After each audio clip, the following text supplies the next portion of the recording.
Anak ini berada di dalam mobil ketika tidak ada orang di sana. Membuka pintu mobil dengan cepat. Dompet yang dicuri. Adegan ini ditangkap pada saat yang tepat oleh pemilik mobil. Jadi, dia mengejar anak itu. Tapi tidak peduli bagaimana dia mengejar. Langkah kaki anak ini tidak berhenti. Sama seperti itu, ikuti berapa jalan. Merasa seperti akan ditangkap. Anak itu merangkak tepat ke sebuah gang. Karena jalannya terlalu sempit, mobil tidak bisa masuk. Pemilik mobil terpaksa turun dari mobil untuk mengejar bocah tersebut. Tapi sekarang anak itu sudah pergi. Pemilik mobil itu sedih dan kembali. Di dompetnya tidak hanya uang. Ada juga beberapa surat penting. Bocah yang mencuri dompet itu bernama Cuah. Cuah tidak memiliki ayah maupun ibu. Anak itu dan kakeknya hidup bergantung satu sama lain. Ketika masih muda, kakek terlalu banyak bekerja. Sampai sekarang, tubuhnya hampir kelelahan. Untuk kehidupan, setiap hari, Cuah harus mengumpulkan kutu dan botol dan menjualnya demi uang untuk merawatnya. Tidak ada sayuran di rumah. Dia memetik sayuran liar untuk mengisi perut yang kosong. Bocah itu sering ditertawakan oleh anak-anak di desa. Sebut anak laki-laki itu gombal. Hadapi intimidasi anak-anak dan penderitaan hidup, menyebabkan anak itu mengembangkan keserakahan. Tapi bocah itu tidak memberitahu kakeknya bahwa dia mencuri dompet itu. Dia membuka dompetnya sendirian. Di dalam, ada koin 100 yen. Membuat anak itu panik. Bocah itu tidak berani menghabiskan. Masukin uang di dompet lagi. Lalu pergi memasak. Gerakan menggoreng yang terampil dari anak laki-laki itu membuatnya tidak percaya. Inilah yang dilakukan seorang anak berusia 6 tahun. Cuah memasak nasi dengan sangat cepat. Anak itu membantu kakek yang lumpuh itu berdiri. Beri dia pangsit terakhir di rumah. Dan katakan dia tidak lapar. Keesokan harinya, Cuah pergi mengambil sampah lagi. Saat melewati TK, dia tertarik dengan suara kelas. Lihatlah anak-anak lain dengan serius mendengarkan ceramah. Apakah Cuah sangat dikagumi? Bocah itu hanya bisa berdiri di luar jendela dan mendengarkan ceramah sejenak. Cuah sangat ingin pergi ke sekolah. Kenal sama beberapa teman baik. Mereka sering mengajari Cuah untuk belajar. Beri anak itu kesempatan untuk memperoleh pengetahuan. Kakek berbaring di kamarnya mendengarkan anak-anak membaca buku. Juga sangat menyenangkan. Setelah menyelesaikan sekolah, bocah itu bahkan menjual vas yang dia ambil untuk mendapatkan uang. Tapi uang itu bahkan tidak cukup untuk membeli makanan. Bocah itu awalnya ingin membeli makanan lezat untuk dimakan kakeknya. Tetapi ketika melihat koin di tangan saya, bocah itu merasa tidak berdaya. Bocah itu melewati sebuah toko makanan lezat. Akhirnya muncullah sebuah pemikiran yang seharusnya tidak terjadi.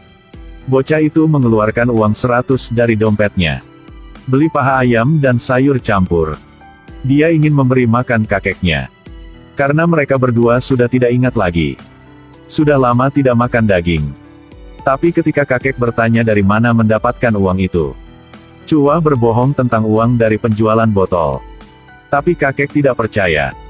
Kakek tidak makan paha ayam ini. Kita harus menjadi orang jujur. Harus diingat dengan jelas.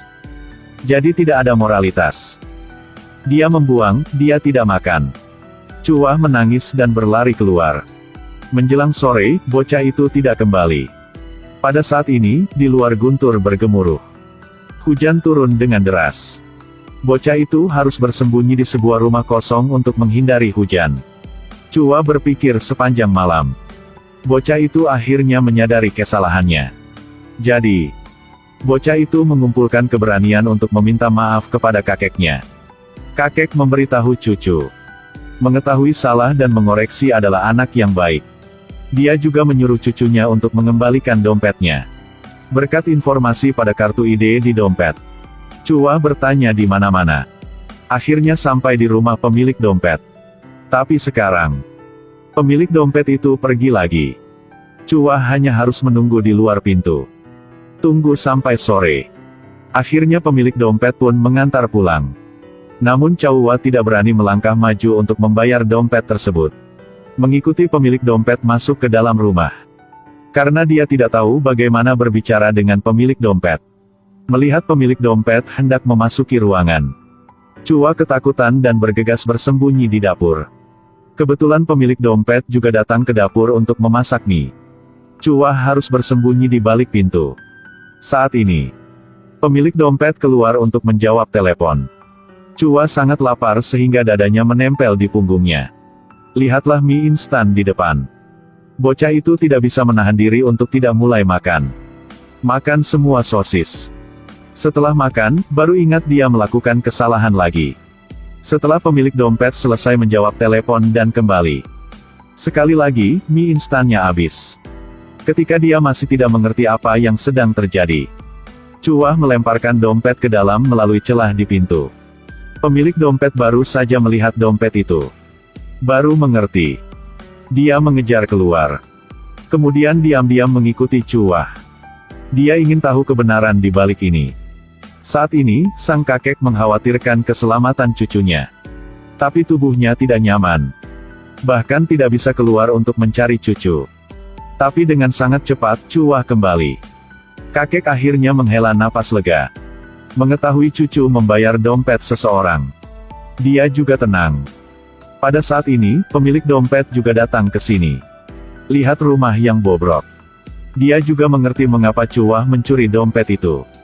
Saat dia melihat melalui celah di pintu, melihat adegan di mana Chua memberikan obat kakeknya, dia sangat sedih. Dia mendorong pintu masuk. Kali ini, Chua melihatnya. Anak itu tidak panik.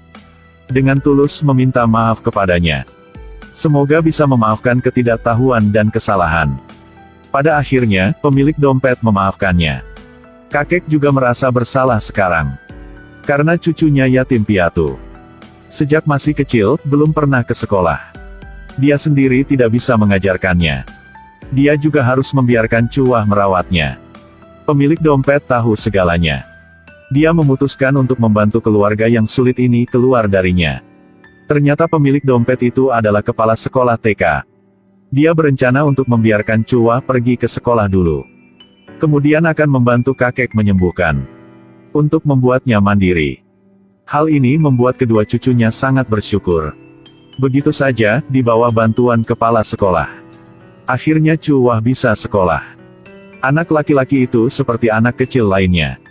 Duduk di kelas menerima pengetahuan. Saat guru bertanya, anak itu akan mengangkat tangannya paling tinggi. Sikap belajar positif anak itu juga diakui oleh guru dan teman sekelas. Kakek juga telah menerima terapi rehabilitasi. Berjalan sendiri secara bertahap.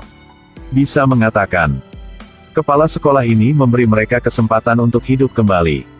Dalam sekejap mata, 15 tahun telah berlalu. Chua berusaha sangat keras. Setelah lulus dari universitas, dia membawa pulang pacarnya. Dia ingin tinggal di sini dan berkontribusi pada pendidikan desa. Bantu lebih banyak anak yang tidak bisa sekolah. Saat kepala sekolah melihat Chua, hatinya dipenuhi dengan kesedihan. Dia tidak mengharapkan kebaikannya tahun itu. Membawa kehidupan baru ke Chua lagi. Mungkin hidup memang seperti itu. Kebaikan Anda dapat mengubah hidup seseorang. Tidak peduli seberapa keras hidup ini. Hanya butuh relawan. Maka hidupmu akan diberkati.